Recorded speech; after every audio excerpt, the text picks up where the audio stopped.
जब राम मंदिर का जिक्र आता है तो फिर क्यों उन्हें अलग नजरिए से देखा जाता है। और आज विपक्ष पर कई सवाल खड़े हो रहे हैं प्राण प्रतिष्ठा को लेकर। जिस तरीके की नियत समझ में आती है, जो मंशा समझ में आती है, उससे जुड़ी एक रिपोर्ट देखिए।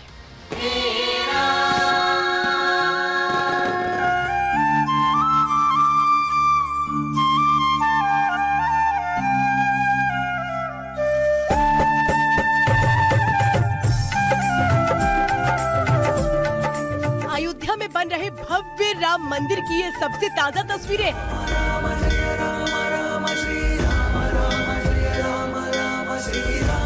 चंद रोज बाद प्राण प्रतिष्ठा होगी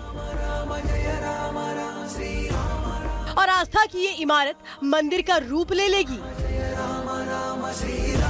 इसके साथ ही साकार हो जाएगा कई सदी से देखा जा रहा सपना। गर्भगृह में राम लला की यानी 5 वर्षीय प्रभु राम की उस मूर्ति के दर्शन कर पाएंगे, जिनमें 22 तारीख को प्राण प्रतिष्ठा के जरिए प्राण फूके जाएंगे।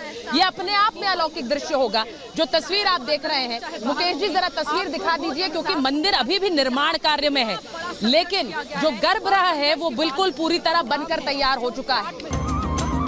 राम मंदिर में करोड़ों लोगों की आस्था है। यही वजह है कि उनके ससुराल नेपाल से लेकर ननिहाल तक तैयारियां जोरों पर हैं। कोई धन्य धान्य भेज रहा है तो कोई प्रभु श्री राम के लिए आभूषण। लेकिन आस्था के सैलाब के बीच देश में सियासत का ज्वार भी उफान पर है। खासकर विपक्ष को मंदिर में आस्था से ज्यादा सियासत दिख रही है। शायद यही वजह है जिनके नाम में राम है वही प्राण प्रतिष्ठा समारोह पर सवाल खड़े कर रहे हैं। Is Ram Mandir is the real issue or महंगाई is the real issue? Is Ram Mandir is the real issue or the air pollution in Delhi the real issue? मौजूदा सियासत से एक बात साफ है कि सैम पित्रोदा, सीताराम येचुरी और वृंदा करात सरीखे विपक्षी नेताओं की परेशानी की असल वजह प्राण प्रतिष्ठा समारोह में प्रधानमंत्री मोदी की मौजूदगी है। विपक्ष ये सोच कर परेशान है कि 24 की लड़ाई में आस्था का ये ज्वार वोट में कन्वर्ट हो गया तो उनकी पार्टी का क्या होगा। यही वजह है कि ये बार-बार आस्था के मुद्दे पर सवाल खड़े कर रहे हैं और संत समाज का गुस्सा बढ़ता जा रहा है। हमें सैम पित्रोदा की नासमझी पर तरस आता है। आज तुमको 10 साल में बेरोजगारी दिखाने लगी। 70 साल से सबका नाम से लग रहा आईएएस अधिकारी थे, सारे के सारे लोग जो है नाम से अधिकारी बने हुए थे, सब लाखों रुपए कमा रहे थे। हाँ, सब नहीं कमा रहे थे, कांग्रेसी लोग जरूर भर रहे थे अपना घर। बेरोजगारी तुम्हारी देन है, कांग्रेस की देन है, और कांग्रेस ने ही शुरू किया।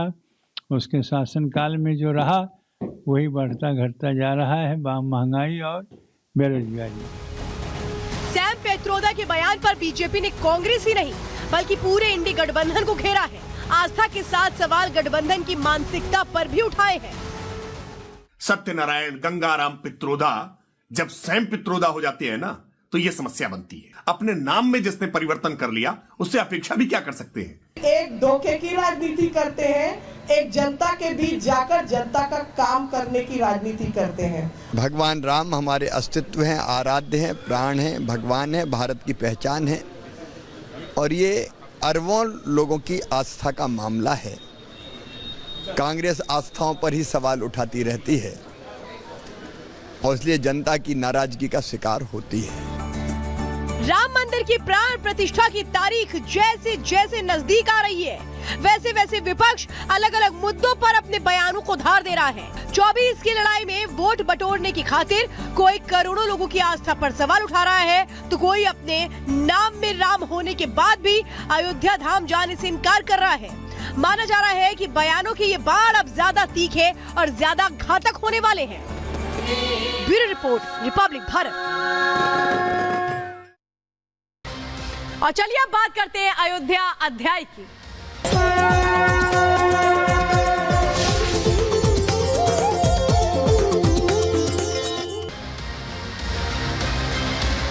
तो अयोध्या अध्याय में चलिए आज आपको बताते हैं रामलला का जो मंदिर तैयार हो रहा है उसमें स्वर्ण जड़ित दरवाजे तैयार किए जा रहे हैं। वो जो द्वार है वो 14 ऐसे द्वार हैं जो भूतल पर लगाए जा रहे हैं, यानी कि वो वहां से जहां से मंदिर की शुरुआत होती है उन जगहों पर लगाया जा रहा है। खास तौर पे आप ये देख रहे हैं जो महाराष्ट्र से की जो सागौन से इसे तैयार किया जा रहा है, और ये जो सागौन है उसके ऊपर जो स्वर्ण जड़ित एक तरह से आकार दिया जाएगा घुमावदार तरीके से, वो तैयार किया जा रहा है। ये आप देख रहे हैं जो भव्यता है वो साफ तौर पे नजर आती है। राम मंदिर में ग्राउंड फ्लोर पर ये काम पूरा किया जा रहा है, दरवाजे तैयार हो रहे हैं। राम मंदिर के भूतल में 14 खूबसूरत घुमावदार ये दरवाजे हैं जो महाराष्ट्र से आई सागौन की लकड़ी से तैयार हो रहे हैं। इस पर कई तरह से परत चढ़ाई जाएगी, स्वर्ण परत चढ़ाई जाएगी, और इसीलिए स्वर्ण जड़ित नाम दिया गया है इन द्वारों को लेकर।